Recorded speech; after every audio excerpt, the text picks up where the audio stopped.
कुलपति माने 20,000 विद्यार्थियों के समूह की शिक्षा व्यवस्था करवाने वाला व्यक्ति, उसको कुलपति कहा जाता है।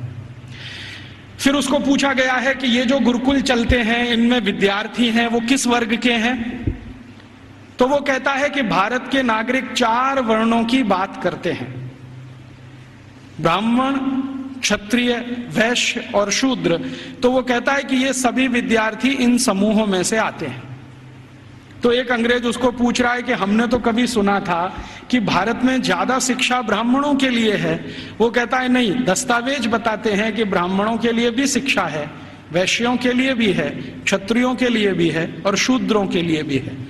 तो फिर उसको पूछ रहे हैं कि क्या तुम परसेंटेज में ये बता सकते हो कि ब्राह्मण कितने हैं, वैश्य कितने हैं, क्षत्रिय कितने हैं, शूद्र कितने हैं। तो वो कहता है कि दक्षिण भारत के जितने गुरुकुल हैं उनमें शूद्रों की संख्या सबसे ज्यादा है, और पश्चिम भारत के जितने गुरुकुल हैं उनमें वैश्यों और ब्राह्मणों की संख्या लगभग बराबर है, और उत्तर भारत के जितने गुरुकुल हैं उनमें सबसे ज्यादा संख्या क्षत्रियों की है, और बाकी जो 3 हैं ब्राह्मण, वैश्य और शूद्र, ये लगभग बराबर हैं, और मध्य भारत में लगभग सब बराबर है। तो कुछ लोग चौंक जाते हैं, वो ये कहते हैं ये कैसे संभव है कि शूद्रों की संख्या दक्षिण भारत के गुरुकुलों में सबसे ज्यादा है। तो वो कहता है शूद्रों की ही नहीं, दक्षिण भारत के गुरुकुलों में महिलाओं की संख्या, लड़कियों की संख्या भी सबसे ज्यादा है।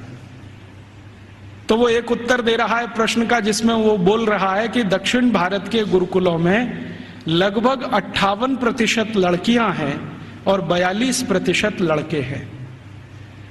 तो फिर उसको पूछा गया ये कैसे संभव हो रहा है भारत में, तो कहता है कि इट क्वाइट नेचुरल, ये स्वाभाविक है, क्योंकि दक्षिण भारत में महिलाओं की संख्या, लड़कियों की संख्या लड़कों से ज्यादा है। तो कुछ लोग आश्चर्य से पूछ रहे हैं कि ये जो शिक्षा है, वहां चिकित्सा भी दे रहे हैं, सर्जरी भी दे रहे हैं, मेटलर्जी भी दे रहे हैं, वगैरह वगैरह, क्यों दे रहे हैं? तो वो कहते हैं भारत के सभी आचार्य कहते हैं कि जीवन एकांगी नहीं है।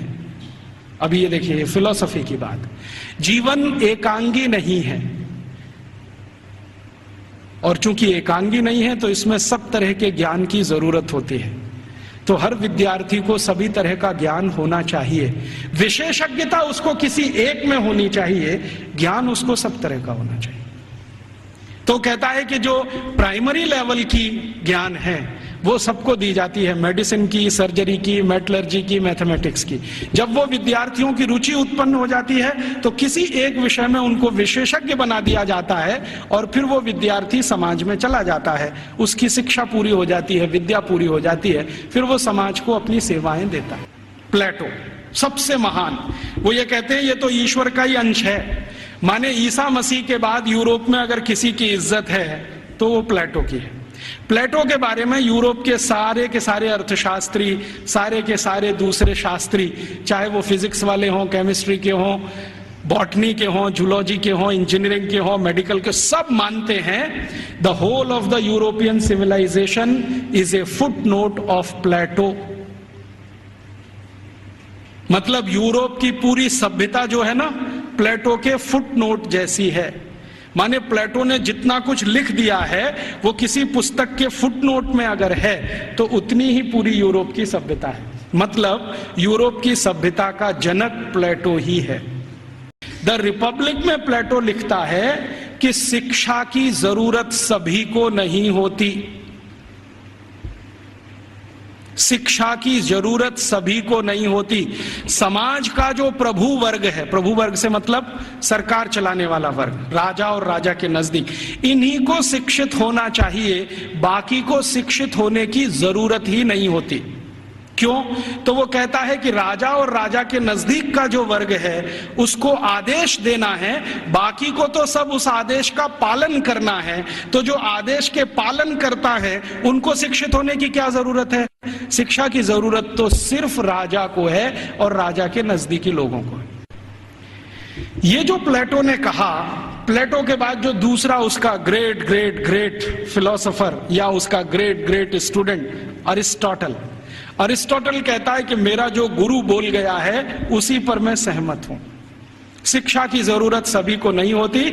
समाज का जो प्रभु वर्ग है, माने जो संचालन करता है राज्य का, उसके राजा, मंत्री, मंत्रियों के नजदीकी अधिकारी, बस इनको पढ़ाई होनी चाहिए, बाकी किसी को नहीं।